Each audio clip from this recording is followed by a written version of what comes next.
Good morning, everybody. Very warm welcome to this webinar, or webcast, I should say. This is David, and I have with me Lisa. Hello. So it's great to have you here. So we have at the moment 4 people. I think we're expecting 12. So we've got Fiona. Hi, Fiona. Linda. Hi, Linda. Sarah and Will. Hi, Sarah, and hi, Will.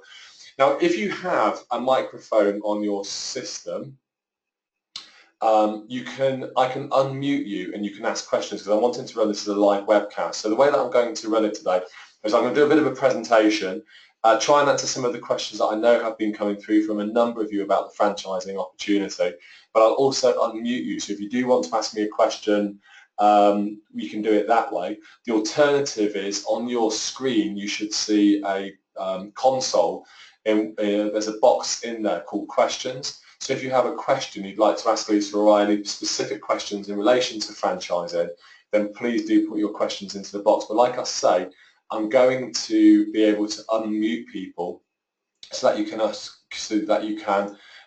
ask questions as we're going along. So I've unmuted. I've unmuted Will, Sarah, Linda, and Fiona. Hi, Will. Can you hear me? Yeah, I can hear you fine. Thanks, David. That's fantastic. Hi, Sarah. Can you hear me?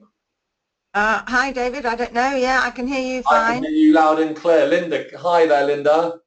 Morning, David. How are you?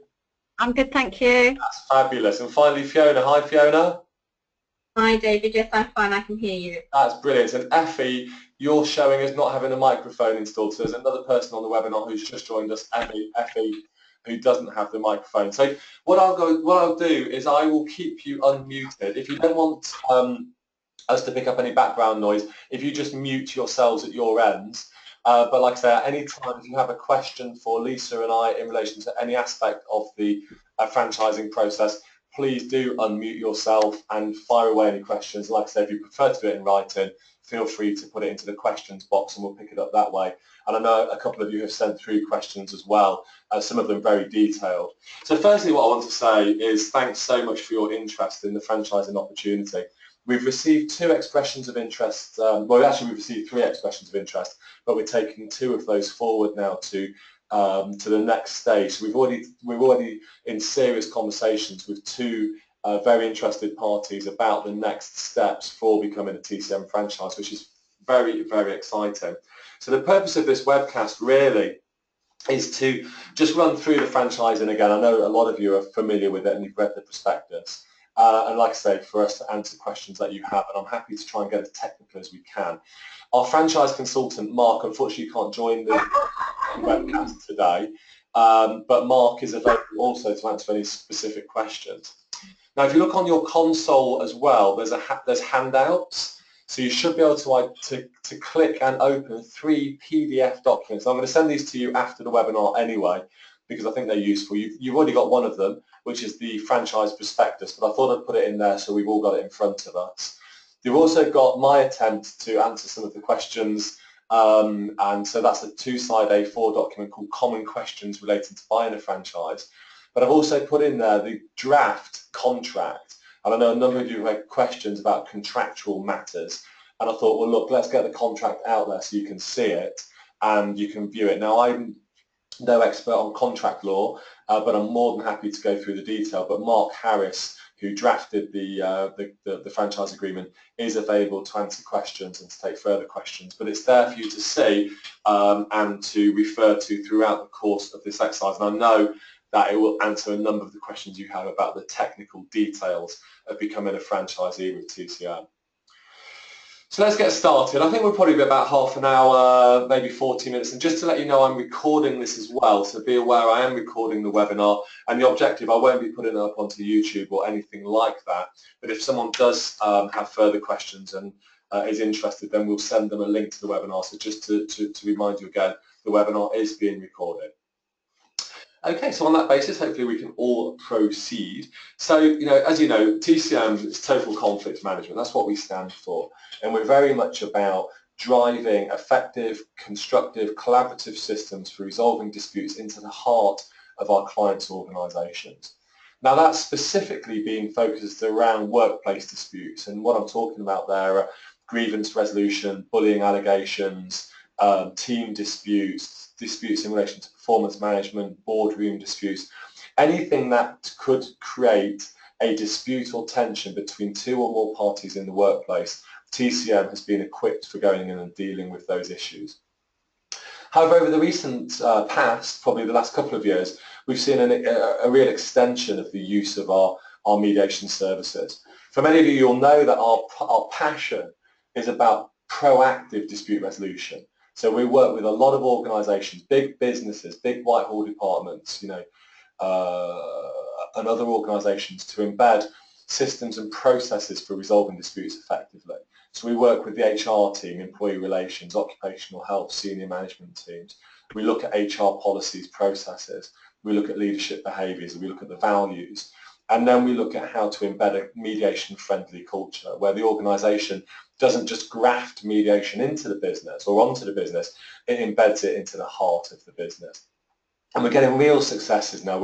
We are probably the only company in the country and potentially in the world, as far as I can see, that is doing the level of systemic change that's being required to shift our attitudes of justice from an adversarial form of justice of win-lose or lose-lose as we know, towards a culture of win-win, of constructive and collaborative outcomes, where justice can be achieved, a fair and just outcome can be achieved, where two or more parties sit in a room and have a conversation with each other. And whilst it rolls off our tongue as mediators, it's a radical departure from our existing notions of justice and what we believe justice to be. Well, Ken, welcome to the webinar. I'm going to unmute you, Ken, just to say, Ken, as with everyone else, I've unmuted you. That means you can come in at any time and ask questions. If you don't want us to pick up background noise, then mute yourself at your end, but you are now unmuted. And Ken, very warm welcome. Can you hear me okay, Ken? Well, welcome to Ken as well. He's just joined us. So it's very much around the proactive, and of course we provide support for organisations, and a large part of that is training. And one of the most profitable activities of the TCM group is going on in and delivering training. A number of people have asked what's the split in terms of the training versus the mediation. Around about 75% of our revenues is generated by training. The profits are about the same in terms of profitability of a training day vis-a-vis a mediation day, but for every we sell 75% of our time is training, delivery, then 25% of our time, I would say, is in the reactive space, which is the mediation and other consulting activities, investigations, and other activities. So it gives you a sense of the split. And I would expect from a franchisee, they would probably be operating around that same kind of split, 75% on the proactive, the consulting, the training, and also then on the 25% or so on the mediations, investigations. Mediations are incredibly profitable. Now, one of the reasons I'm opening the franchise network up is because our fee for mediations at TCM is around about £1,500 for a mediation case, which is fine if you're in London. Most London organisations accept that, and if they don't, they'll negotiate with us. But as soon as we move outside of London, organisations become far more price sensitive. And one of the biggest drivers for me looking at franchising the business was to deal with two very specific issues. And they both start with P. The first is price sensitivity outside of London. And the second one is parochial procurement, parochial buying decisions. So what I mean by the first one is £1,500 for mediation might be fine in London, and that's very profitable for us, and it works very well, and we deliver over about 97% of our mediations now are successfully resolved. So we've got a great reputation. But as soon as we move outside of London, there is a price sensitivity. That means organisations may only wish to pay, say, £1,000 or less for a mediator. Now, to me, to get one of my mediators out from the TCM London office into Sheffield, into Bristol, down into Devon, up into Scotland or Northern Ireland for less than £1,000, it's not worth my while. So what we're doing is we're losing market share to organisations based in those localities who are beating us on price. They'll never beat us on quality. We've got 15 years, and I'll go into our quality prison. They'll never, ever beat us on quality, but they can beat us on price because they haven't got a head office here in London. They haven't got the back office costs. The second issue is the parochial buying decisions. if someone's been working in Sheffield, again I'll pick on Sheffield for no specific reason, but if someone's been working in Sheffield for 25 years as an HR manager or an HR director, employee relations specialist, they have an amazing network of people in and around the Sheffield area. And my experience, particularly post-Brexit, is organisations are really keen to buy from people in their localities, and they're not looking to ship people up from London to come up as experts out of London. And that parochialism, which I was already seeing real evidence of, has increased substantially post-Brexit. And I think that presents a real opportunity as well as a threat. The threat is, if we don't address that issue as a business, then we'll lose ground. So as I said, we lose ground potentially on price. We'll now lose ground on the fact we don't have local offices. And second, but as an opportunity, if we can create a franchise network of people who are networked in at their local level, who do know the local context, who know the local businesses, who understand local issues, then that addresses the parochialism. Now, as I've said, we cannot be beaten on quality. I know that. I'm out tendering all the time, and I'm being told from every tender that I submit and I win a lot, that we are head and shoulders above the competition. And the competition's had a long time to catch up with us. And we are beating the competition on quality hands down every time we go out to tender and every time that we bid for work. So quality is guaranteed. If the franchising network can help us address the issue of price sensitivity and the issue of parochial buying, then I think it gives us a fantastic opportunity to become the major player in the UK for the provision of total conflict management, proactive and reactive dispute resolution services. So that's in essence as a nutshell. If you're interested in why am I doing this, what's the driver and the motivation, that's the driver and the motivation for doing this. I'm also incredibly excited at working with like-minded entrepreneurial technical experts who can help to develop local offices and bring those skills and expertise and knowledge into the TCM group. We have an amazing team of people here at TCM. Working as full-time consultants and as associate consultants. But this gives us an opportunity to also extend our network and working with a whole new suite of people like you who can join our business. So I set the TCM group up in June 2001. I think we were legally incorporated on the 20th of June. I've got my incorporation certificate here in front of me. 20th of June 2001, we were incorporated as a business. So we were one of the first, if not the first, specialist workplace mediation business to set up in the UK. I'm an entrepreneurial thinker, and I saw great opportunities that came from being a first mover in the marketplace. One of my first contracts was with the Cabinet Office, and over the last 15 years, as we'll see in a moment, we've secured contracts with a whole range of others. I think TCM is famous for changing the culture of dispute resolution. There are myriad mediation providers out there, many of whom we've trained, who are mediation providers. They deliver mediation as part of a suite of services or as part of their portfolio. I don't think there's any mediation provider or company out there who shares TCM's passion, drive and desire to change and transform the landscape in which justice is delivered within this country. It's really interesting. TCM's just been awarded a massive contract with HMRC to set up their tax dispute resolution services and to develop a quality assurance framework for HMRC, given that now there's a fee being levied to take a tax dispute to tribunal. They're expecting a massive increase in use of ADR. And I said to HMRC, I was up against CEDA and ADR Group and, you know, all of the usual suspects. Lawyers, experts in their field, often know a lot more about this than I said to HMRC, why did you choose TCM? Because I don't know a single thing about tax dispute mediation. You've been working with CEDA for 5 years. Why did you come to us? And they were very clear, because no one shares TCM's passion for resolving disputes effectively through mediation. And what they bought wasn't necessarily the expertise of tax dispute mediation, because quite frankly we didn't know anything about tax dispute mediation and we're learning very quickly. But what they bought was that expertise, that passion and drive. And that, according to the HMRC, caused us to stand out above providers like CEDA and ADR Group, who traditionally TCM would have lost ground to. And we're winning contracts like that all of the time. So what you would buy into if you bought into the TCM franchise network is a fantastic range of products and IP.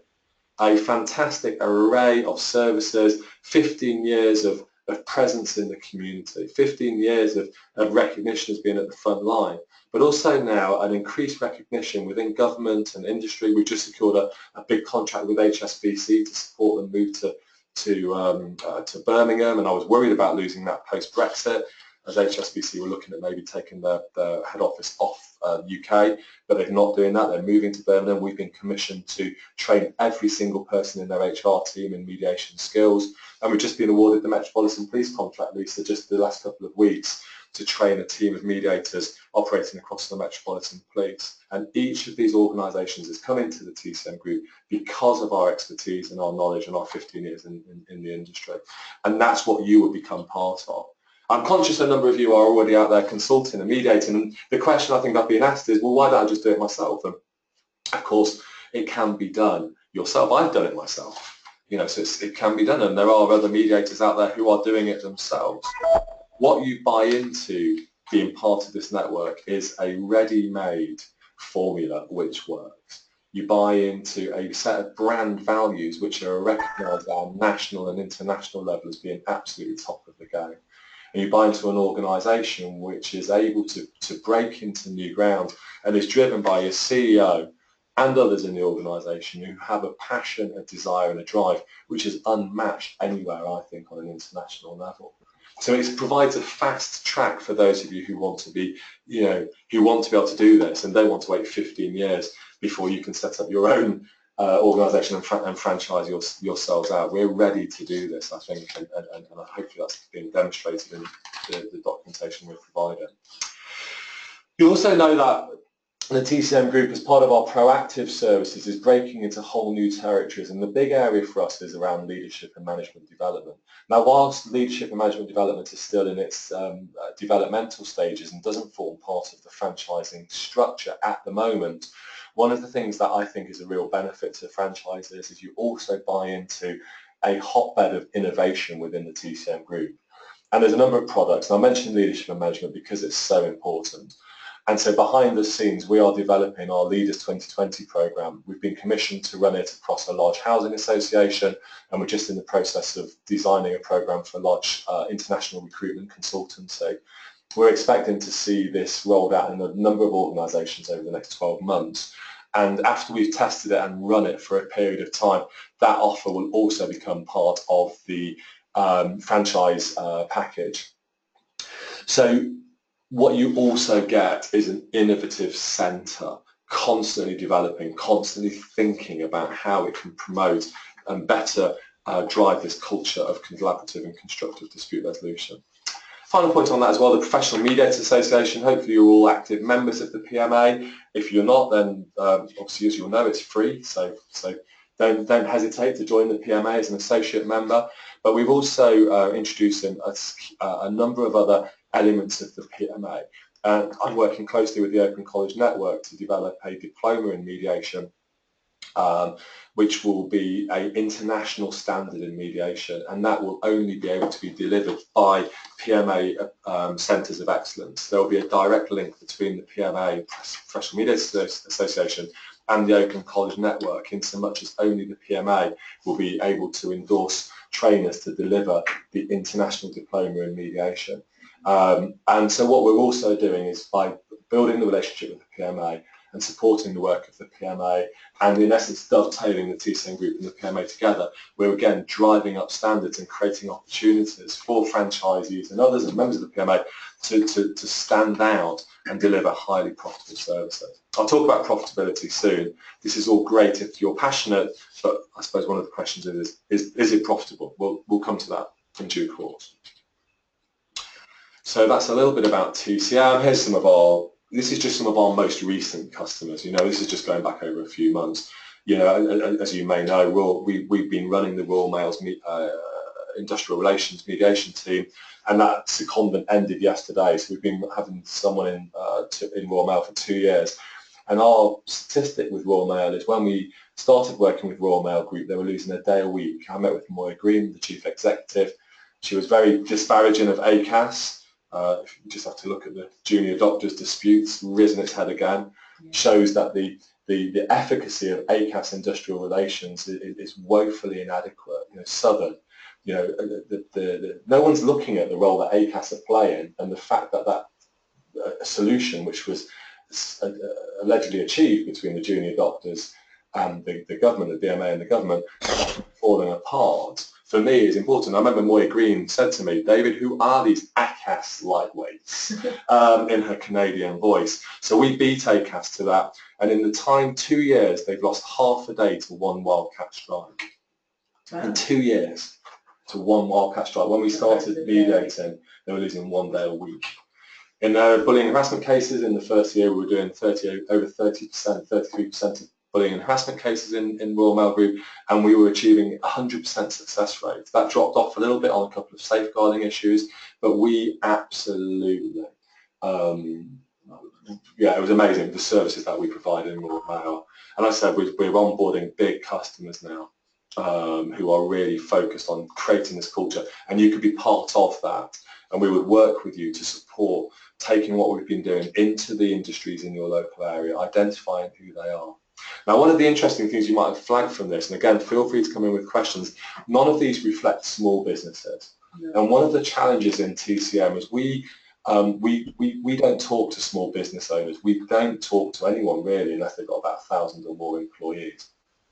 Because it's like herding cats. It's very difficult to work with small businesses, and we just don't have the capacity to focus on small businesses. But all of the evidence suggests that small businesses, the demand for mediation services within small businesses is greater even than the demand within big businesses. And one of the things I think franchisees will be able to do is to tap into not just the big industrial networks in your localities, but also tap into the small business networks in your localities, where business owners like me, employing 12 to 15 employees or slightly bigger or even smaller, who are being significantly affected by unresolved disputes and conflicts within their organisations, and also perhaps with partners as part of shareholder agreements with customers, could also benefit from your mediation services. And I think the extension into the small business community, which is one area we've never focused on, drives a whole new suite of opportunities for franchisees and for TCM as a whole to support the small business community to drive better drive better resolutions and achieve better outcomes from disputes. And we will work actively with franchisees to raise your profile and support you in reaching out to the large businesses, but also to get out there and to network with the small business community. And a large part of our thinking is about helping you on those two levels. But as I said, we've got a great reputation in the big businesses and also in the government sector. We provide a wide array of services and support. You can get information off our website, and you probably know a lot of this, so I won't say much more than that. But our product profile is really growing. We've just recruited a new senior marketing executive as well, who joins us in November.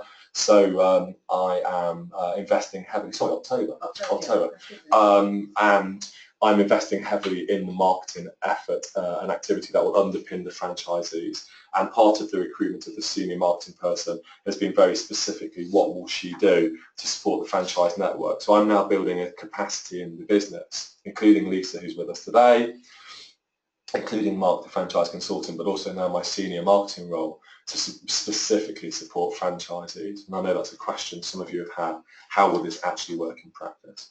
These are our core values. They're really important to us. These aren't just values that we put on a PowerPoint slide and then move over. These will be an important part of how we choose franchisees to join us, the demonstration and the ability to demonstrate that you're committed to these values.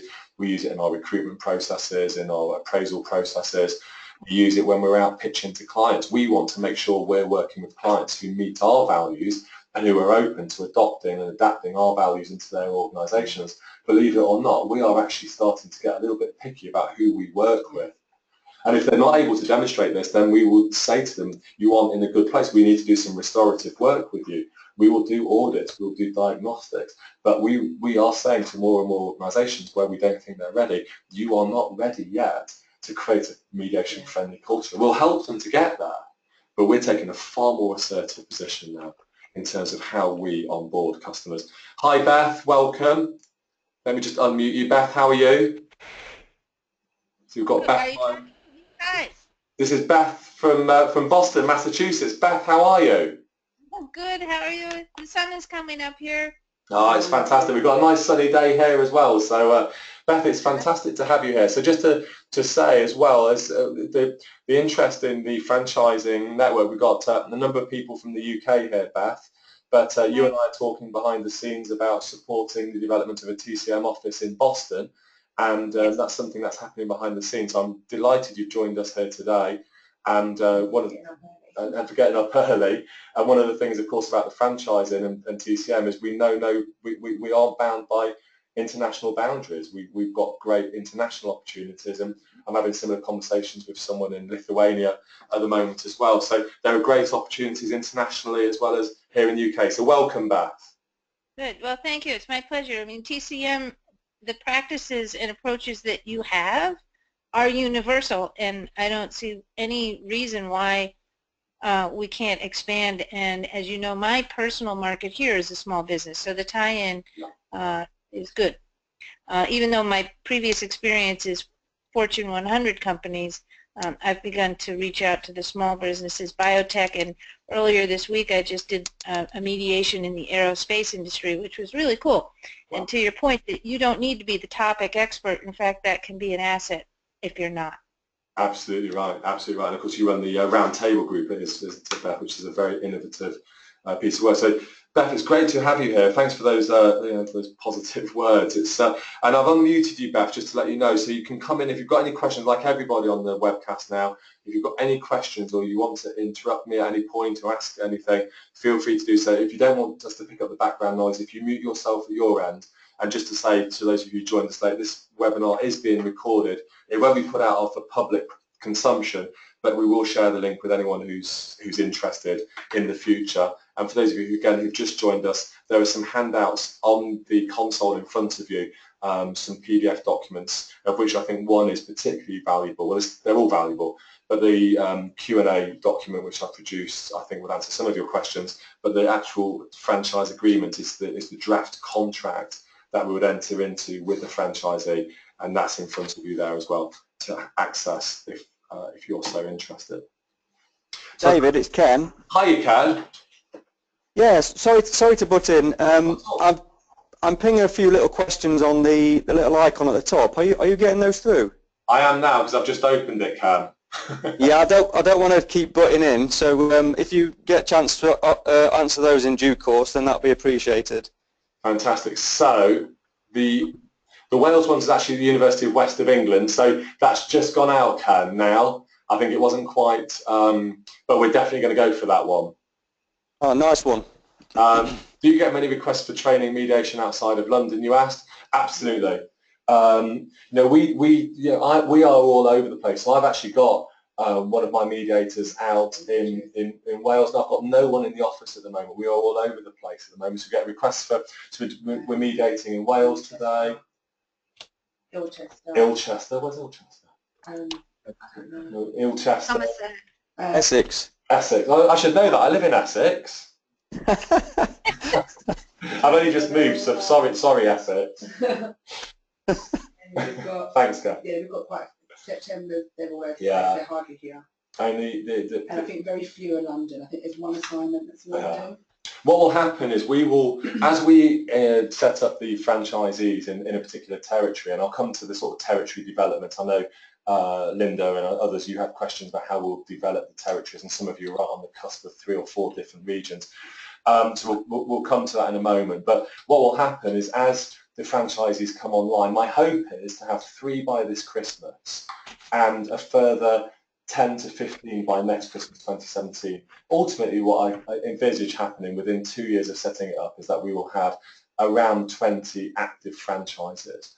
So what will happen is TCM will the provision we currently provide will slowly retract into London, and we will also backfill into areas and territories where there aren't franchises, or we'll say to people who are abutting a particular territory where there isn't a franchise that you can also cover that one until such time as one becomes available. So there will be opportunities if you're in a franchise and there's an empty gap next to you, that for a period of time we may say, look, do you want to just cover that one on us? There may be a slightly different charging and fee structure, but we will then provide opportunities until, will we ever have the whole of the UK covered with TCM franchises? My vision and hope will be that we would, but the reality is that's probably going to take a lot of time. There will be some gaps and a few, potentially a few gaps. So Sarah, you're obviously trying to speak and I'm not picking you up, so let me just see. So Sarah. Hi, David. Hi, Sarah. Oh, Sarah, yeah, I can hear you. Yeah, so you are unmuted. Sarah, yes, I can. Is that better? Well, I can hear you, so that is better. Yeah. No, it's fine. I'm very similar to Ken. Don't like to interrupt, really. I was just going to ask about what industries or public sector clients you feel are going to be the most likely targets for the franchisees to focus on. Yes, yeah, great. Out here in the sticks, I'm calling you from the wilds of Dorset, Wiltshire, Hampshire, where we don't have a great deal of big industry. It's all very rural, and our nearest centres are Bournemouth and Poole, and really the sort of people who I'd be looking to work with are much more the public sector. Yeah. So we have done work in your territory, and we continue to have a conversation with one organisation very much in your region. I was out at Swindon and Wiltshire, the CIPD, earlier this year. I did a talk to, there's about 100 HR professionals in that event, Sarah, and it went really well. So there seemed to me to be a real appetite, and a number of those have subsequently reached out to me and made contact with me, and we're in sort of stages of developing proposals with one organisation in particular is well advanced, and we're hoping to sign that off. And that's in the public sector. So I think you're right to ask the question about the public sector. The public sector were the early adopters of mediation services. During the recession, the public sector purse really dried up. I couldn't sell mediation to the public sector for toffee, so I reached out to the local government. I always find ways around things. So I reached out to NHS employers and local government association and said, what can we do together? And you may be aware I did some detailed research in 2011-2012 in partnership with LGA for Local Government Association and NHS employers into the use of mediation within local government and within the NHS. And so that presented an opportunity when the money became available again for us to say that we'd actually started to really understand these sectors. So the big users of mediation are going to be your police forces, fire services, which obviously comes under LGA, local government, which is parish councils, which are only tiny, but there's a massive need of mediation in parish councils, particularly where there is a single employee and a very should we say, charismatic leader, as is often in parish councils. And then, of course, you've got the different sizes of local authority and local government, right the way to county councils, hospitals, primary care organisations, GP surgeries, primary care trusts, right the way through to acute and ambulance trusts. So we're just give you a feel, we've worked in all of those. We're just setting up the mediation programme here in London and for London Ambulance Service. You may or may not be aware they had a big audit done of bullying in the London Ambulance Service. Yeah, I was really impressed with that case study and the outcomes from that, and those sorts of case studies really help with promoting the sort of work that can be well produced and delivered by the PMA and via by TCM's FAIR model. I think it's really useful to have those sorts of case studies for us. Yeah, we love case studies, and I think when we get Lily started, our new senior marketing executive, a large part of her work and focuses, well, predominantly the first instance is going to be on our website. I think the website needs some TLC, and she'll be doing that over the next 3 months when she starts, primarily focused on our website. There'll be a franchising section on our website with each territory that comes on board with a microsite. So it'll be tcmgroup.com/Wilts or Wiltshire, for instance, or whatever the territory is called. So you'd have your own microsite. So what we would do is we would audit all of our activities, Sarah, that we've been doing in your territory since we started measuring and monitoring our activity. and that will be looking at mediation services, on internal mediation schemes, workplace investigations, so anything that we've been doing, and we would then use that, if you like, as a starter package of account managing existing customers. We are quite happy to pass our customer base to franchisees on the basis that if it's not live, if it's live, i.e. we've been delivering paid for services in the last 12 months, we may then say, look, let's find a way of working this with you. We want to transition it across to you, but if we've still got a live relationship, we would need to manage that. But if it's not live, i.e. we haven't really done anything with the organisation for more than 12 months, then I think that's a really good opportunity to give the franchisee a springboard into an existing customer base. So we would start off by doing an audit of existing customers. We would also do an audit then of all organisations. We have a mailing list of about 50,000 here at TCM, which doesn't include small businesses. That's HR directors, L&D directors, OD directors, and others involved in those three areas, L&D, HR, and OD. We would do a detailed and forensic segmentation of our current database to look at what contacts we have in the area, and then we will also acquire, where we're able to, data in relation to organisations, small businesses and others that operate in a particular territory. And we would do that from the get-go. That would be one of the first things we would do, to identify the market needs and the marketing strategy in a particular area, and then we would absolutely run a detailed marketing campaign. Now, the best marketing that we do is face-to-face, so getting us in front of people. So we would look to be running workshops, seminars and sessions in the locality. Many of them will be run by you and organised by you, but I am expecting, certainly for the first wave of franchisees to come on board, is that I would be out there by your side delivering workshops and sessions. And I would imagine that the first 6 or so franchisees would benefit enormously from a really close relationship with me. And the way that I work is I'm not that hands-on on the operational delivery. I've got a big mediation I'm working on at the moment for a big health sector organisation. It's just incredibly complicated and great fun, but I'm not that hands-on on the delivery. So it's quite easy for me to extract myself away from organisational delivery to the sort of strategic focus. What I've also mentioned, I've mentioned that the secondment from our employee Thomas into Royal Mail Group is coming to an end. So Thomas is coming back into the TCM Group in November, and one of his roles will then be to support the franchise network in terms of quality assurance and ongoing pastoral support and other support that might be required. And Thomas, for 2 years, has been embedded in Royal Mail, in essence running a mini franchise within Royal Mail Group. So he's learnt a lot about systems, processes, supervision, support, guidance, marketing, communications, and pulling people into the franchise. So he will be an incredible asset. And whilst he'll still be doing other things, a large part of his focus will be to work alongside me to support the franchise development. So Fiona, sorry Sarah, I think that's hopefully answered the question. I mean, it's about understanding what the local issues are. What has also come up as a question is, you know, I looked at the UK map and broke up the UK by county structure, just because for me it just seemed like an easy way of doing it. And it was obviously by population. It wasn't forensic in terms of the number of industries in the particular sector. And what I've seen in the franchise expressions of interest that I've been receiving so far is people are wanting to break down some of the regional barriers.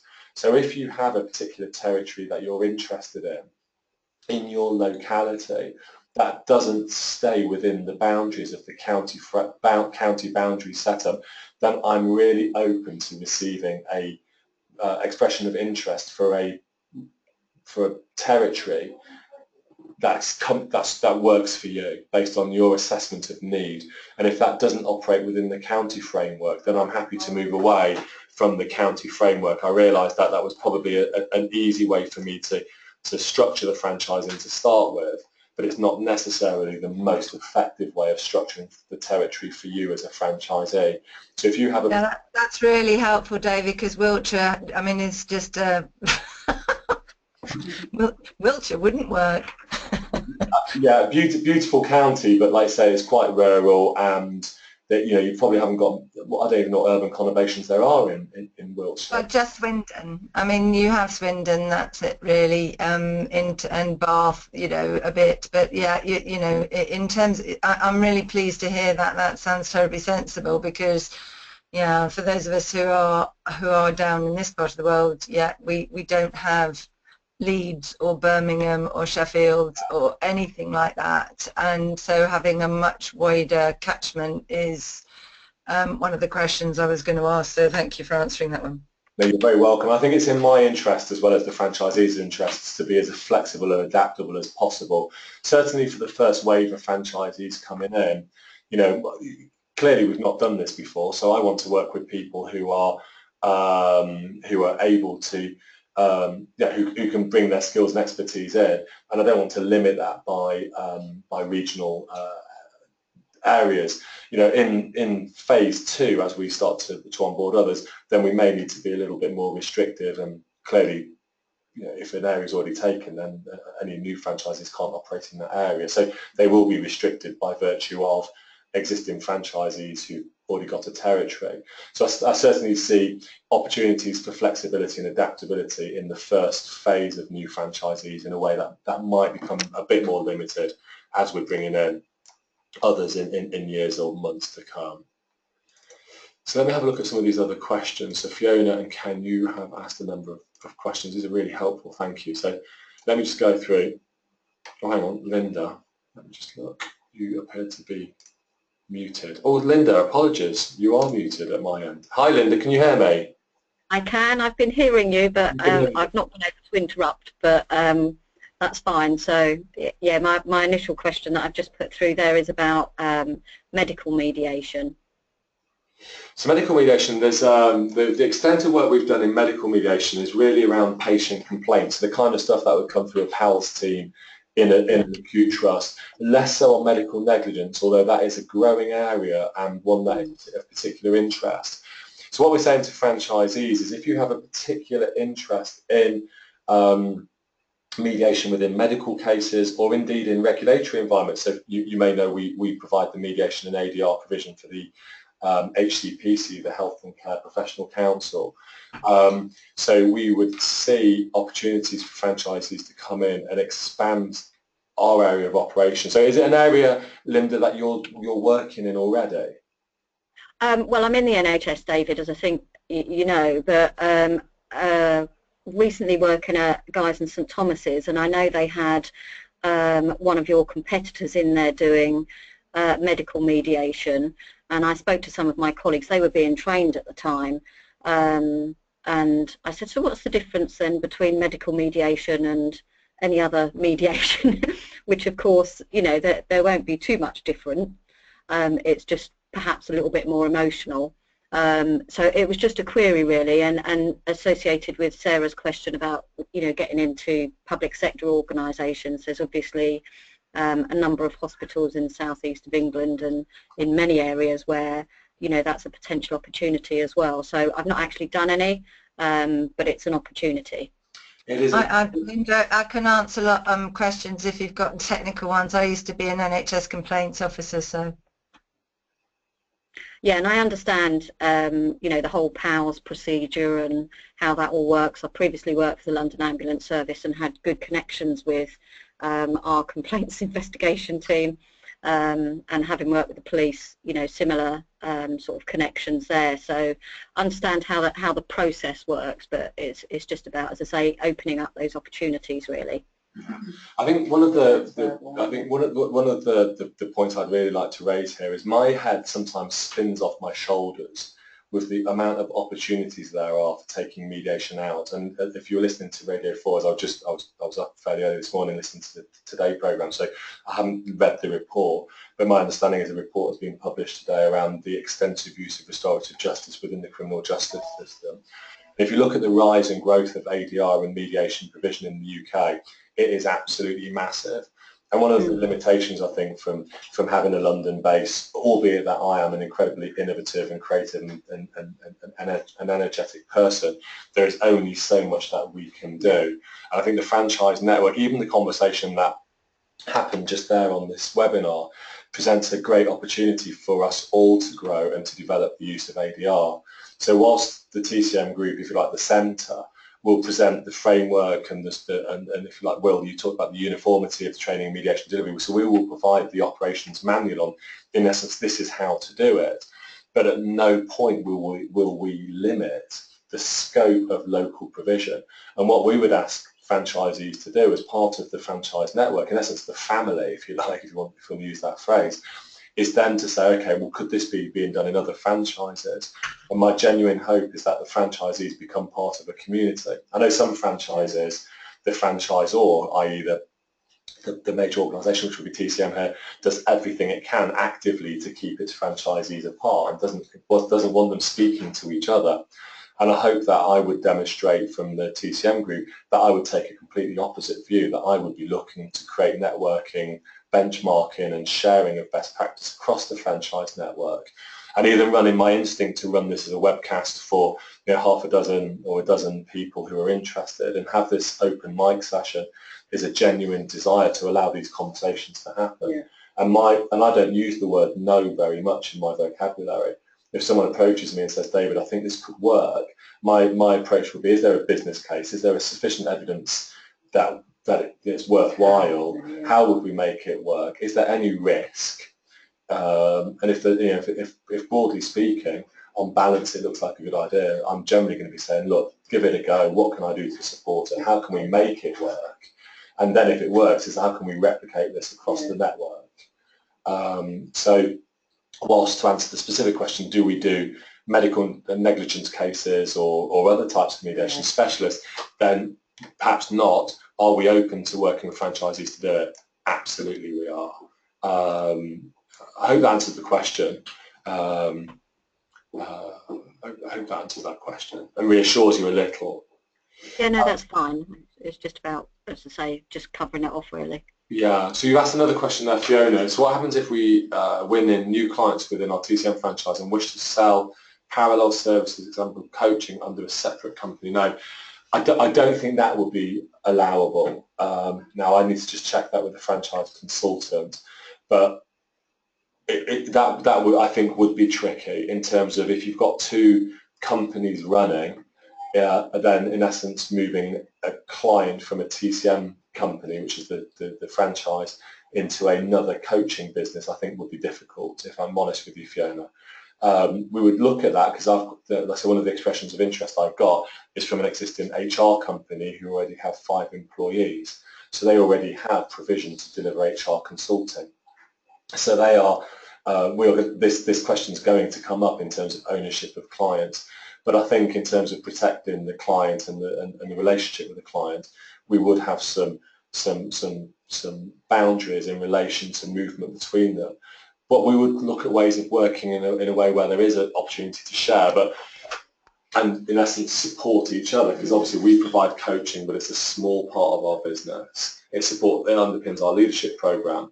So I'm not sure quite how that would work, but my instinct is that it probably wouldn't happen if there's two separate companies and we were looking to share them. So, like I said, open to discussing it, but my sense is that probably wouldn't work in the first instance.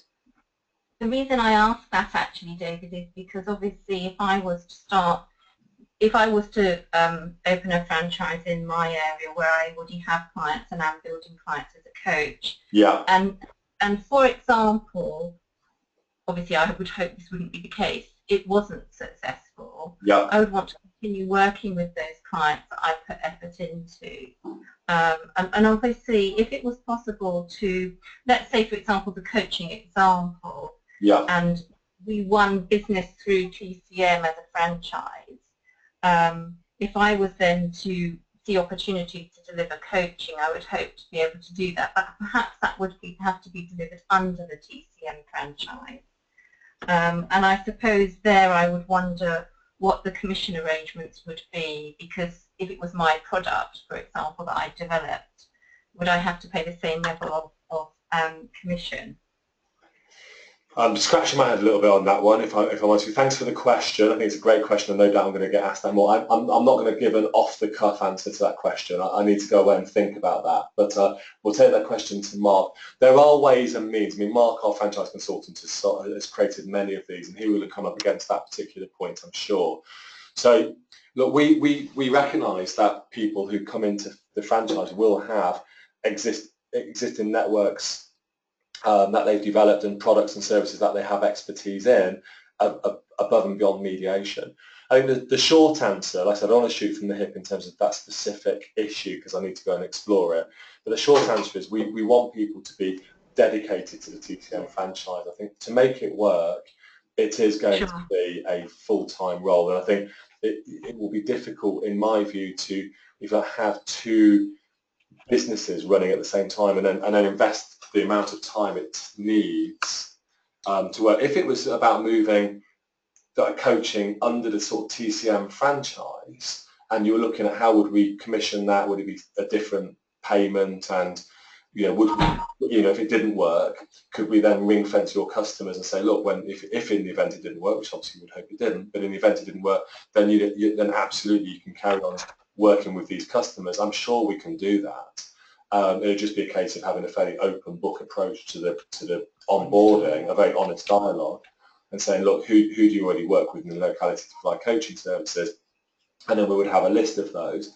And then if the situation was that the franchise wasn't effective and it was wrapped up, then we wouldn't prohibit you from then carrying on working with those customers in a way that we would prohibit a franchisee from working with customers they've built up under a franchise. There's quite a sure. Yeah. I think that all of that sounds very reasonable, David, and also, your judgment that it would need to be a full-time commitment is very positive. I would see that as a positive thing because it sounds to me as though there's plenty of work there. And the other part of what I do would probably only come into play if I was having to subsidise my income. And I suppose it also leads me on to another question, is what if it's built up to the level where you need more than one person servicing in your area? Would we be able to, within our franchise, employ other people? Yes, in a short answer, we would allow that to be the case. And we'll be more than happy to work with you to develop the capacity. It'll be up to you, obviously, to then manage that capacity, and we would support you in terms of your hiring and recruitment decisions, and whether or not that's about building up a small panel in your area of associates or recruiting people into full-time posts. Clearly, we would only want to work with you on the basis that wouldn't impact and undermine your profitability. Yeah. So, it would be a very clear conversation around resource requirements versus sort of the cost and how that would impact on profitability.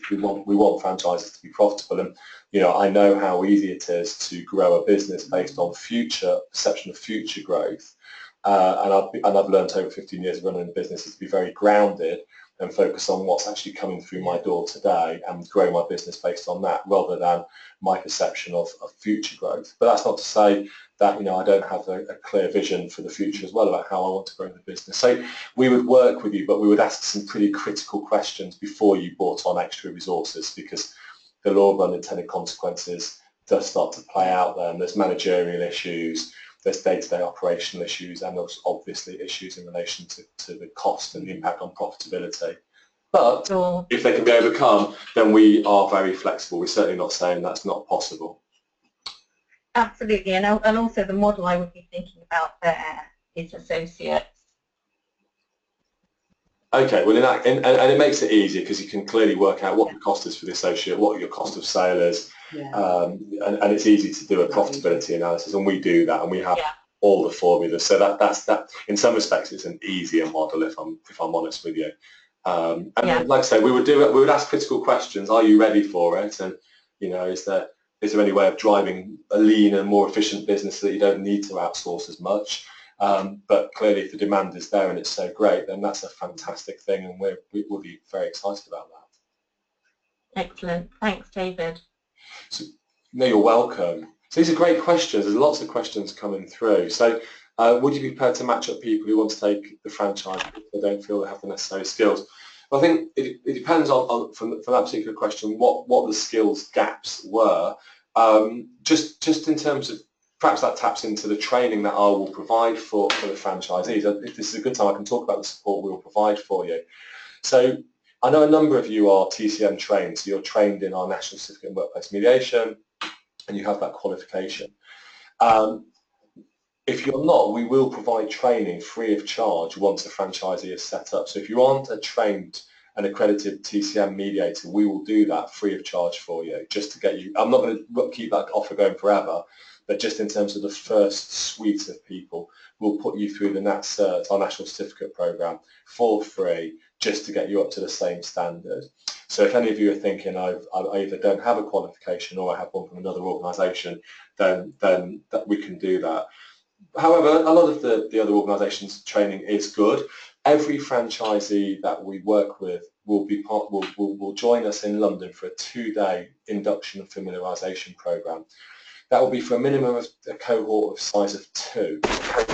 So as soon as we've onboarded 2 franchisees, we'll start the familiarisations. The ideal size will be between 2 and 6, but bearing in mind that it might be a slow start, we won't do it on a one-to-one, but it will be a minimum of 2.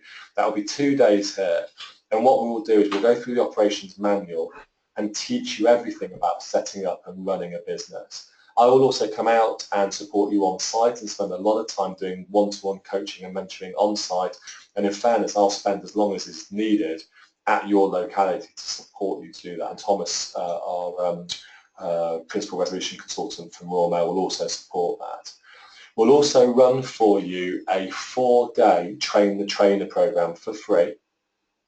And in that Train the Trainer programme, we will train you to deliver 3 specific courses, our most profitable courses. Core Mediation Skills, which is a 1-day mediation skills course. That course is also sometimes called Facilitated Conversations. It goes by 2 names. Core Mediation Skills or Facilitated Conversations, but in essence it's the same course. It's Facilitated Conversations, it's mediation by stealth for organisations who are a bit scared of the word mediation, but it's the same course.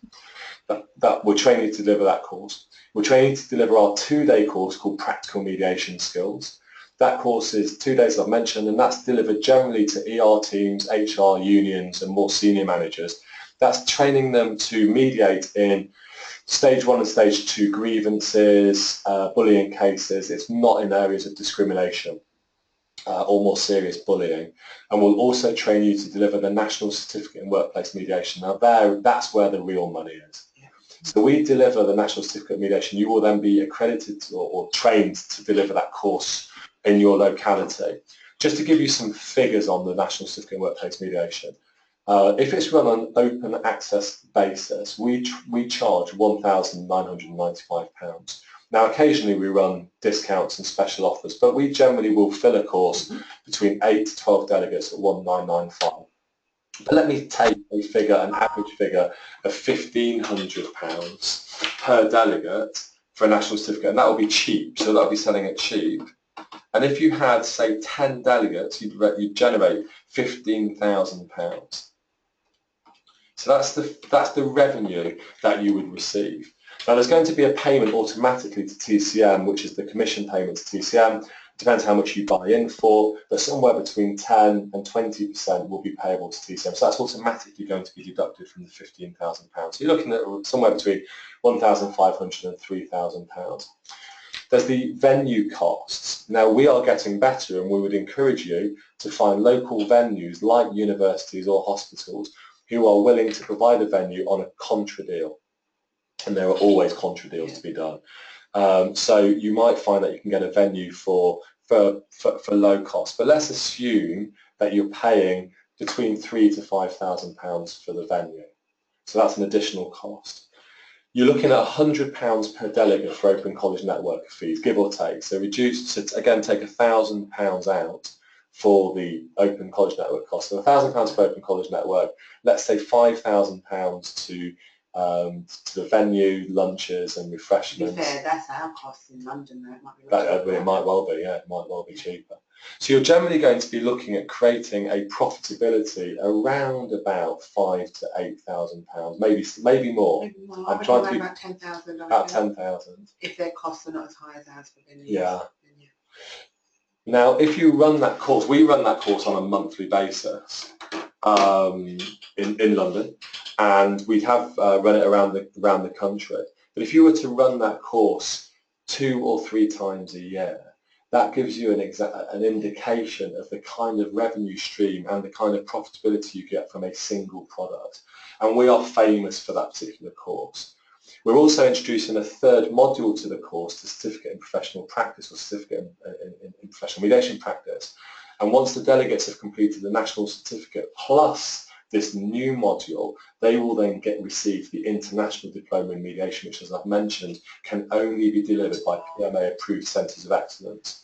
And TCM is a PMA Centre of Excellence. So by virtue of being in the franchise network, you will automatically then be able to deliver this new module, which is the module on professional practice. So this gives you a feel for one product that would generate those kind of revenues. And again, when we sit down with you and get into more focused conversations, we'll do more detailed business planning with you. But I wanted to share that with you. So Sarah, you asked a question: how will you work out the initial franchise fee? Currently, it ranges from 15 to 20. You tell me what you want to pay in your expression of interest. So if it's the lowest fee, is like the entry fee is £10,000. That's the lowest fee. Then the top slice commission to TCM will be 20% of your revenues. If you buy it at £15,000, so depends on where. Yeah, so again, it depends in which county you are. But again, if you look at the franchise prospectus, so if you're looking at one of the top 10 UK counties, one of the biggest counties, the Manchesters, for instance, the buy-in fee is £20,000. The contribution you pay to TCM is 10%. If you buy it at 17,500, the contribution is 15%. If you buy it at 15,000, the contribution is 20%. So that's the lowest buy-in with the highest percentage. Outside of those larger areas, the buy-in fee at £15,000 will be a 10% contribution, 12.5 will be 15%, and option C, £10,000 will be 20%. So the lowest buy-in fee that we would have would be £10,000, and that would be a 20% contribution. Now, if you become very profitable and your revenues are growing, you may wish to buy yourself up to a lower contribution. And all we would ask is you then buy yourself from option C. If you bought in at £10,000, a £2,500 capital payment would then reduce the payment to us, the commission, and then a further £2,500 means that you would then only pay 10% contribution. So we would have it with you. You could buy in cheap on capital, pay a larger revenue fee, and then when you're ready, you could buy yourself down to a lower contribution. And we would work with you to develop the revenue streams, in essence, so you pay us a lower contribution. The lowest contribution is going to be 10%. It's just not worth doing it for less than 10%. But it is a low contribution. I looked at some other franchise models where it's much higher than that. But our belief is if we can help you to generate the revenue streams, the activity in your locality, then TCM will absolutely benefit from those 10% if that's spread out on a national basis. But what we're looking for franchisees to do is to set that out and to think about this as part of the expression of interest. So while we've given that as an indicative figure and an amount, then what we would do is help you to structure it in a way that you're looking for. Does that make sense? Does that help in terms of structure, that, Sarah? Thank you. Yes, very helpful. Fantastic, fantastic. And like I say, if you think about it, and then if you want to do a draft expression of interest, or just put something into Excel in your locality and start just putting some figures in and want to send that across to me in just a draft form, and I'm really happy to have as broad or as detailed conversations as you wish in terms of helping you to prepare your thinking and your business case. But what I'm looking for from the expressions of interest is franchisees who have thought about the detail, and then in essence what the expression of interest is, you're making me an offer, but I've given you the structure by which I would look for the offer to be made. It's not, I've given you a framework. Yeah, I've given you a framework, but the expression of interest, I don't expect you'll follow my framework precisely on that.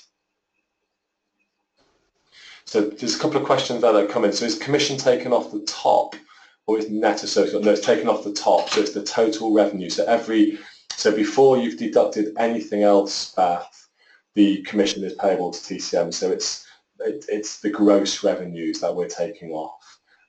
So the first when you're delivering a service or developing the business plan, think about what your gross revenues would be. Obviously not including VAT, because VAT is a different matter, but exclude VAT.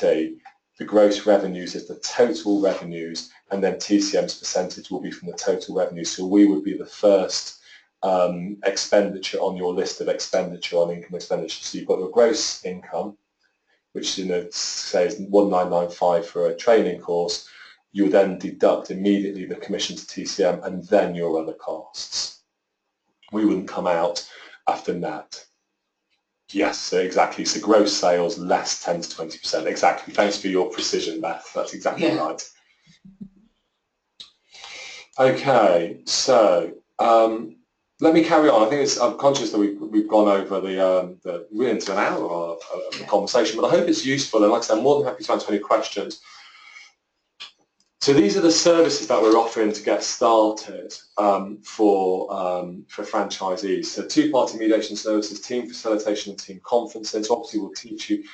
If you haven't done these before, we will train you through our training courses on how to do them. But if you have done this before, then obviously we'll cover off in induction. So every one of our products, you will receive training on how to deliver it, if you've not done it already. Core mediation skills, practical mediation skills, national certificate I've mentioned already. Team facilitation, team conferencing is massive. We're doing a lot of work in the NHS and building up a really, really solid reputation in the NHS for team facilitation. We've just done some very high-profile work in a particular vascular surgical team here in London. Went very, very well. I think we're already high-profile. That's nudged us up into being super high-profile. Two-party mediation services, obviously using the FAIR model. So just to give you a feel, I would expect two-party mediation services for you to bill somewhere between £795 and £1,500. Now, as I said at the very start of this webinar, I can't get a mediator out on site for less than £1,000. It's just not possible. It's not worth my while. But you can, again, bearing in mind your expenditure. For a mediation case, a two-party mediation case, even at the lowest level, after your contribution to TCM, could still be very profitable. You could be looking at somewhere around £600 per day profitability. And that, I think, is good profitability if you've got a good stream of mediation cases. And 795 is beating ACAS, it's beating other freelancers, I know that. 795 would suddenly put TCM at the lowest end of the spectrum with the highest quality provision. And I think that would give a massive opportunity for significant growth on volume. So I would expect franchisees to offer slightly lower levels of pricing on mediations to drive up the volumes, whereas we don't work on the volume basis, we work on profitability basis. Now, let's go over to the opportunities to offer workplace investigations. This is a moot point.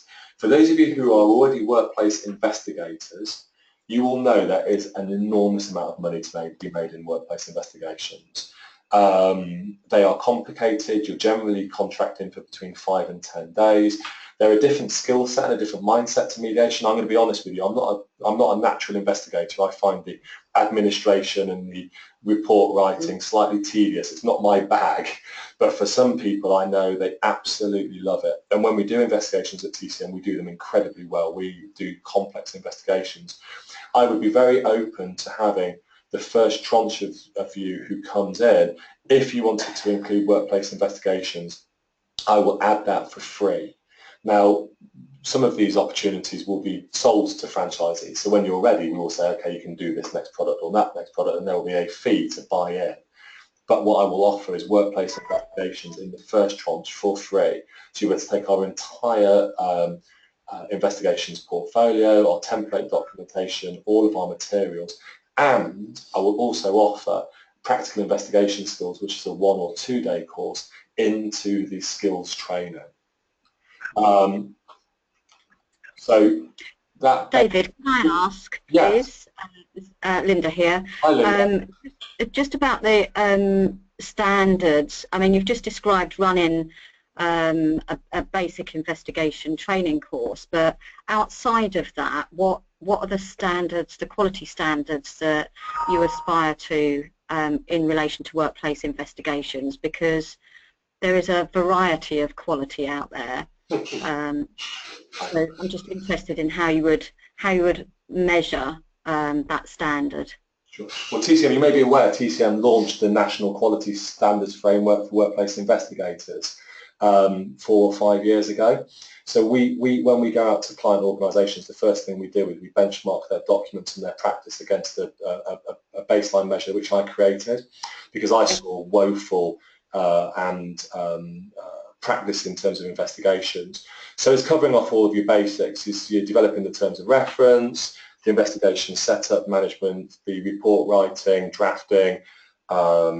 It contains at least 12. I can't remember off the top of my head, but I'm very happy to share them.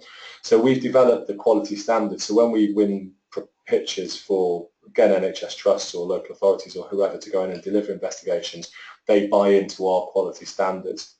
Now, there is no set of single quality standards in the UK, and there's no professional bodies or associations for workplace investigators, and I think that's a massive gap.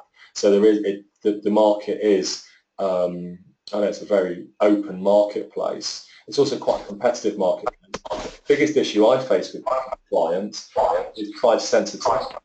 I'm trying to push the quality message to clients about doing it properly, but all they seem to focus on is trying to get an investigator in for the lowest price. So there is an issue out there in the HR community about how they commission investigations, because I don't get asked the right questions. I'm often the one saying to them, you know, are you concerned about quality? Are you concerned about the way it's set up? Are you concerned about the reporting and the development of the clear terms of reference and allegations?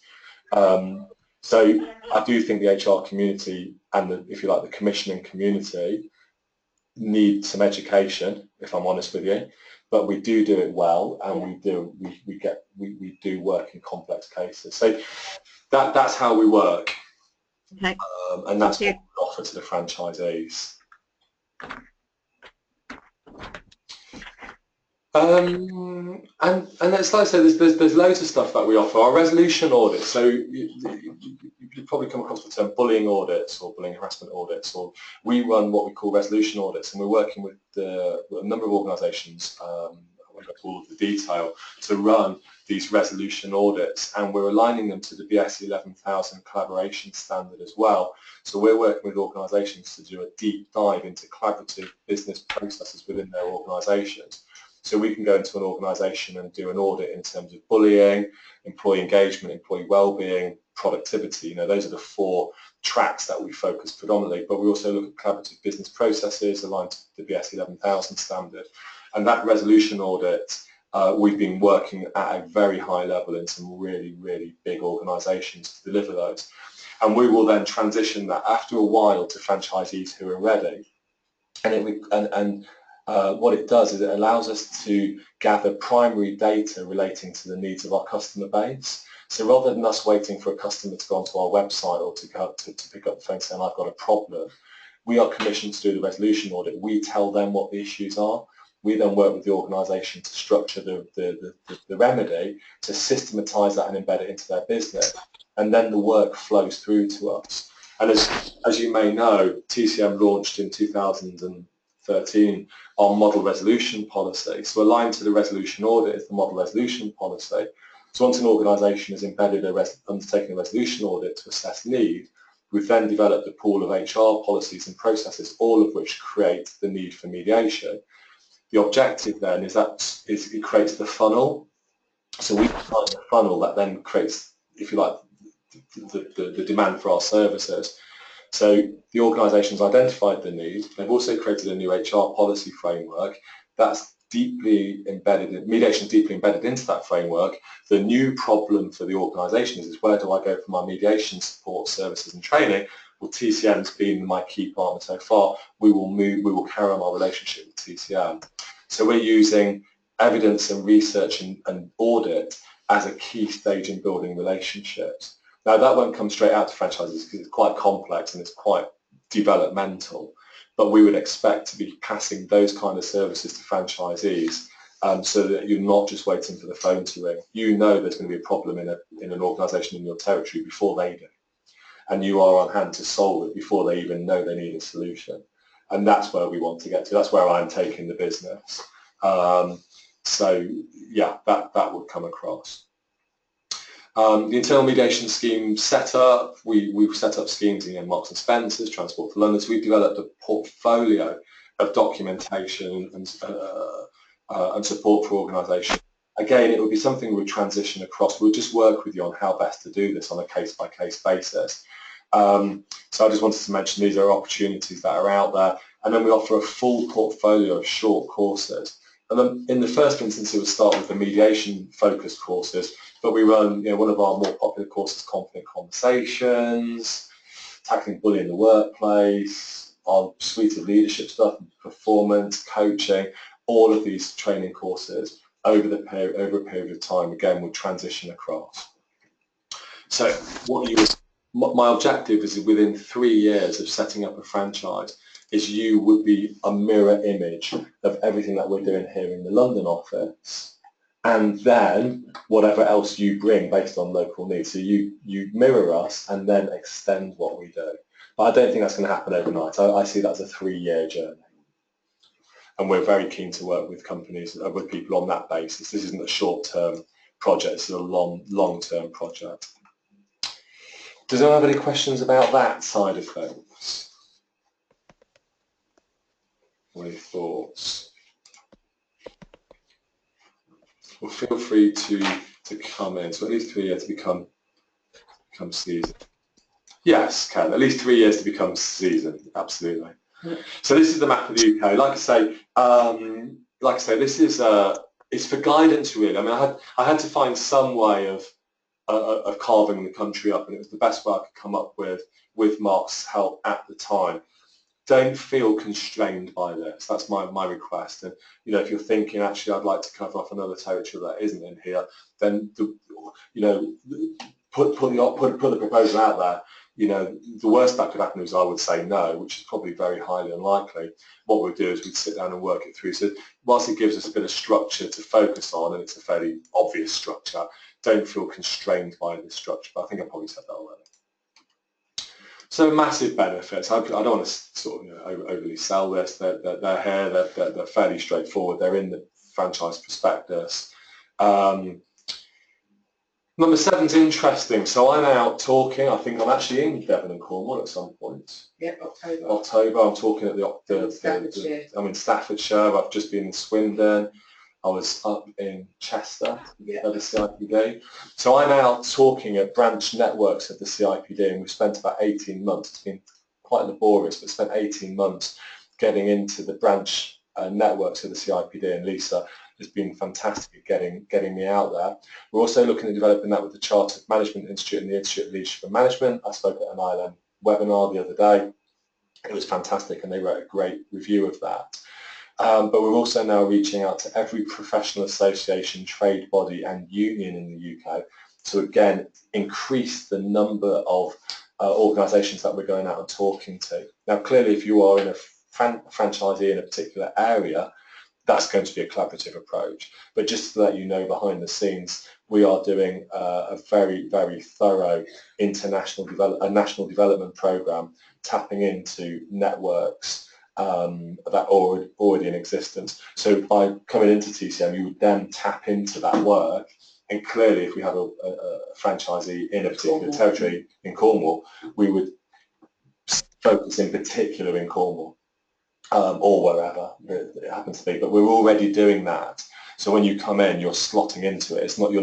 You're not starting from a standing start. You're already hitting the ground running where we've already built these relationships. So there's lots and lots we'll provide. I think, in summary from TCM, I've grown the business to where we are now. I'm very proud of what we've done at TCM. I think we've achieved a heck of a lot. I've made a fair share of mistakes along the way. There's no doubt about that. And I think that's obviously how you learn, and it's how you grow, and it's how you develop. But where we are now is a very successful, very fun, a very powerful organisation, and this is for me an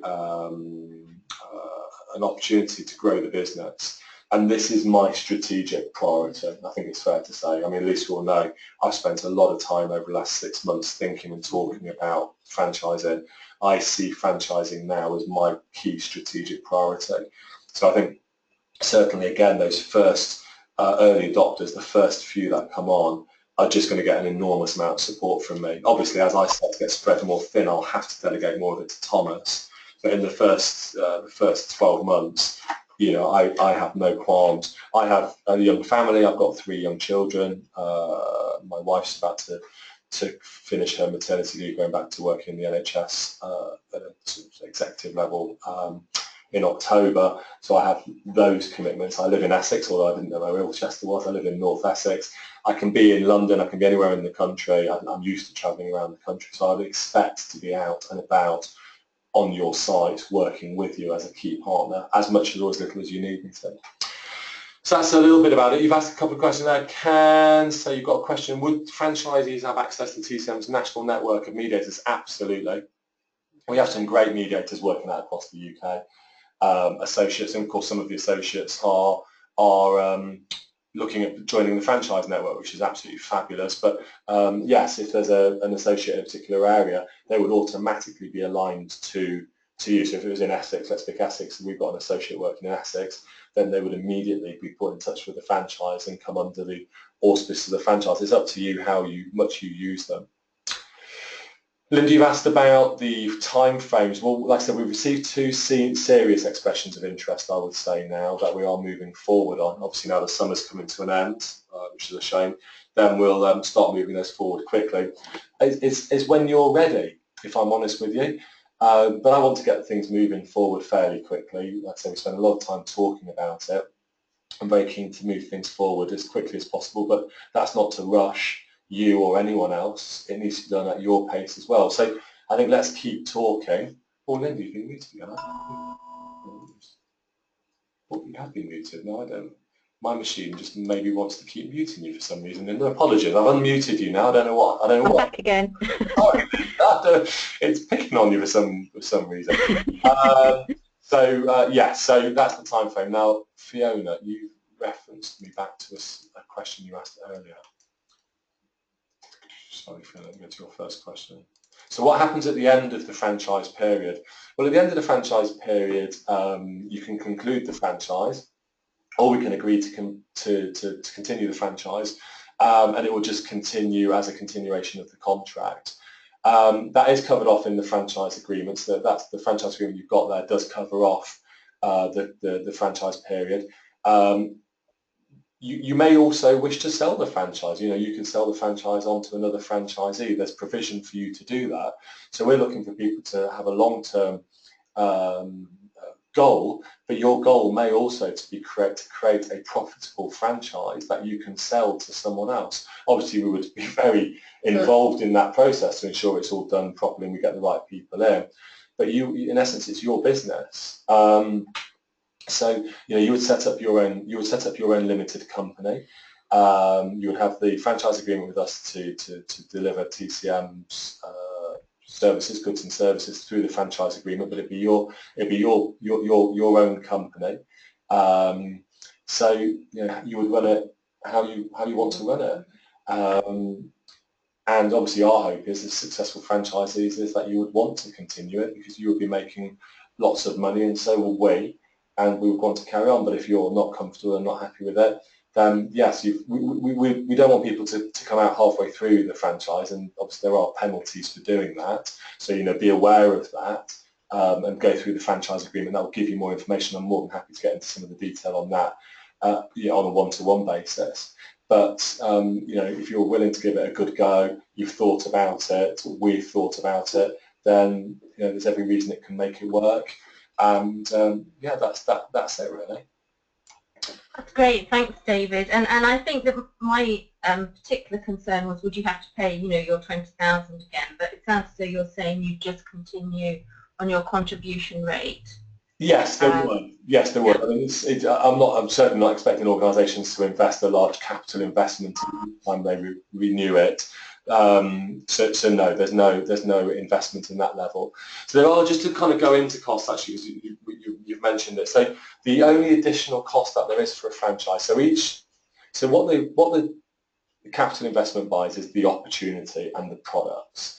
There's an additional cost called an advertising levy. Now, what the advertising levy is a £250 per month payment. And what that basically covers is a pay-per-click and other advertising in your area. Now, we would run open book on that. 100% of the advertising levy would be running advertising in your area. So if you look at other franchises, if you put in car cleaning services in Wiltshire, there may be drain services in Wiltshire is probably a good example. So, so a lot of the drain cleaning companies will have franchisees. So if you put in something like drain repairs in your territory, you will see that there's Google AdWords, which is called pay-per-click, and you'll also see that a number of organisations are first place in your territory. And what the advertising levy does is it ensures that your local franchise goes to the top of Google, and that's pay-per-click, which is the paid for, and also search engine optimization. So I want you to be aware of that cost isn't included in the commission payable to TCM, which covers off sort of general PR, exhibitions, campaigns, and general marketing. It's a very specific cost, and it's the only additional cost, and it's included in the... Is that mandatory, David, or is that an optional extra? Say again, sorry, is that can? Yeah, would that be a mandatory payment, David, or is that an optional extra, depending on how you feel about marketing in your area? Well, I've discussed it with Mark. I mean, the way Mark sees it is he sees it as a mandatory payment. However, if an organisation was of a view, or franchisee was of a view that they didn't need it, then obviously on a case-by-case basis, I'd be open to discussing that, and also discussing a fee which was reasonable. So we've put the advertising levy in the draft franchise agreement so you can see it, but treat the franchising agreement and also the brochure as an opportunity to have a conversation with us.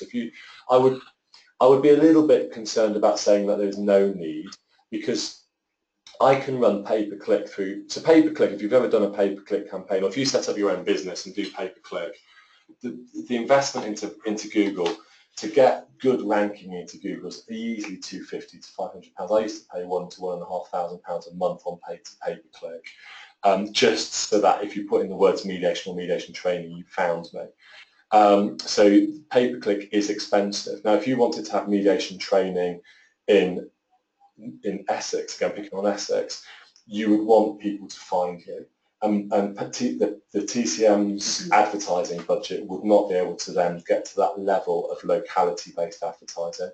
So I wouldn't say nothing's mandatory, Ken, in so much as you must have it, because everything's negotiable, and that's how I frame it. However, I would be really pushing back a bit if there was a desire not to have that, because people need to be able to find you through local web searches, particularly small businesses or people who aren't receiving mail shots from us or networking messages. No, absolutely.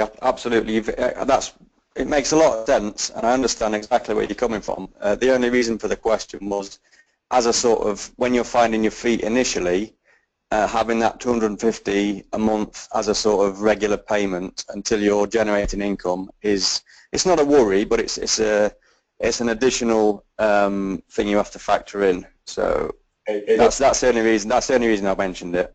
Can I take that question away? There's a few questions that have come up today that I need to take away and speak with Mark. Obviously, what the franchise agreement includes is sort of flat rate from initiation. It may well be that, and we put it in there just to have, because there needs to be something.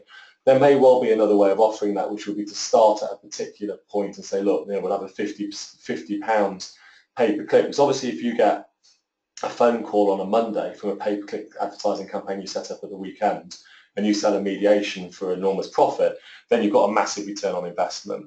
But if you were spending £200 a month and there's no ROI on it, then quite frankly, you'd be the same as me saying, well, that's just throwing good money after bad. And I don't want to do that. No one wants to do that. So let me go back to Mark and say this issue's come up in terms of the advertising levy. And just, again, without shooting from the hip, what I would say is I'll be happy to have a conversation which would be some sort of if you like, what would you call it, sort of starting package, but then Absolutely. ROI assessment and detailed ROI assessment using the analytics, because the analytics with PPC is very good. Let's look Yeah, because I think it is very important, that aspect of the marketing. It's just maybe easing into it a little bit more tentatively than having a sort of regular £250 blanket. I absolutely understand. So let's focus on that and concentrate on that in terms of, and let me come back with that. So hopefully what you're hearing there is this, there's flexibility there, Ken, and I'm very Thank you, David. And the last thing I would want anyone to do is to feel, well, the feelings that I know upset me are, if I feel I'm being ripped off, I hate that. So if I feel that there's some sort of underhand shenanigans going on, I really don't feel comfortable with that. So the first thing I would want to say is that's not me, and I don't want anyone to ever feel that it's not all clear and open and transparent. I know that's just not my values. And also what I don't want people to do is to waste money. And if there's no clear business argument and no clear return on investment, it's a business which is destined to failure that continues to invest in things where there's no discernible ROI. And I think for me, as I said, the first one is about that not wanting to have that feeling of it's not all clear and transparent. And the second one is absolutely, this is not about wasting money. Every single penny that you earn and that I earn is precious and should be treated like that. So that's with that, if you like, in principle, let me go away and talk about that with Mark, and then come back with something which perhaps covers off that levy. But I wanted to mention. Yeah, thank you, David. It was. I mean, I've known you for a while now, and your integrity is probably, it's unquestionable in my view. It was just the business aspect of it that I was sort of getting at more than that. Mark, okay, I really appreciate. Thank you. I really appreciate that. It's nice for you to say. David, may I make a hopefully constructive suggestion? Please do. I think that if by year 3 you've got 20 franchisees and you've got under the current model in the agreement, 96 grand's worth of marketing money that will be used from the franchising, I think what would be useful for us all is to have from Mark some sort of idea how that budget would be spent and what the benefits of that marketing would be for a franchisee. It really helps because I know how much it does cost now just to put basic advertising and basic pay-per-click things in, and how much benefit you can get from the economies of scale if everybody's paying into that pot.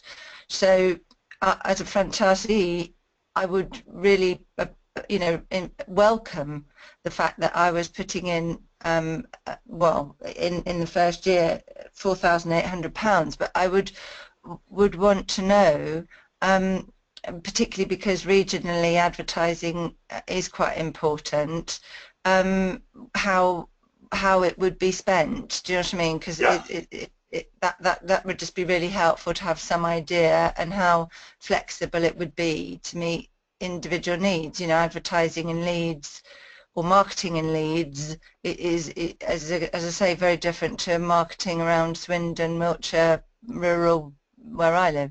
So if Mark could give us some idea of what he would do with that, or what you guys would do with that, it would be really, I think it would help a lot.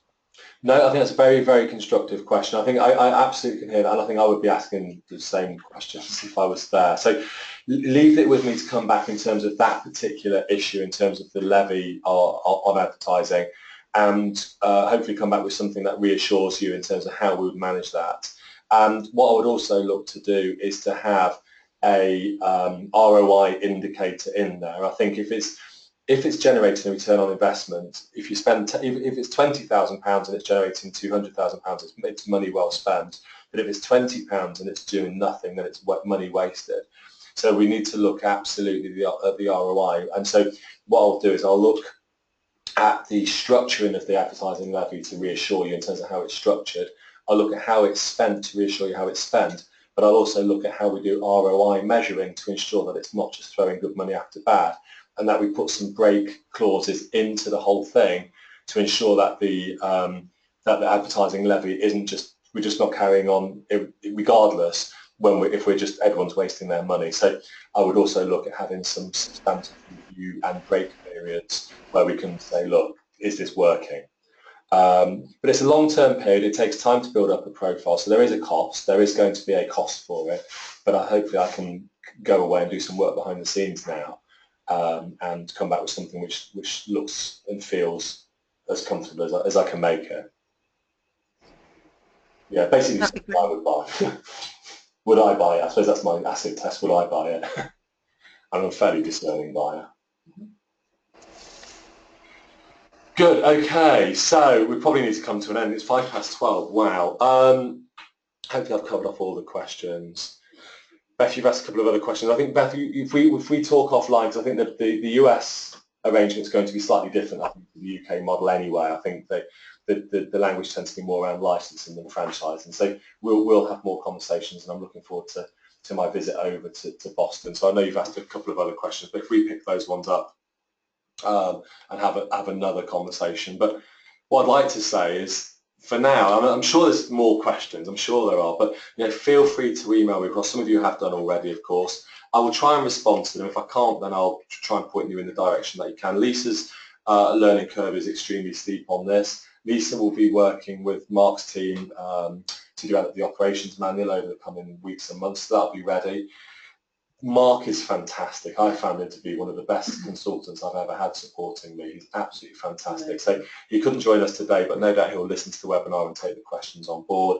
And like I say, we want you to feel ready, but when you are, I can't wait to work with you. I really can't. So thank you very much. Thanks everyone for your questions and positive support and your real interest in this. I think it's so exciting. I don't know any other mediation business that's done this or is doing this, and mediation and ADR is growing rapidly. There's no doubt this is not a buzzword. It's not going to go away, and I think this is a chance to be in there with one of the most well-recognised mediation businesses out there in the country. So on that note, thank you again. Have a lovely day and enjoy lunch. It's lunchtime now, so enjoy lunch, and I hope to speak to you again. Thank you all very much indeed. Bye.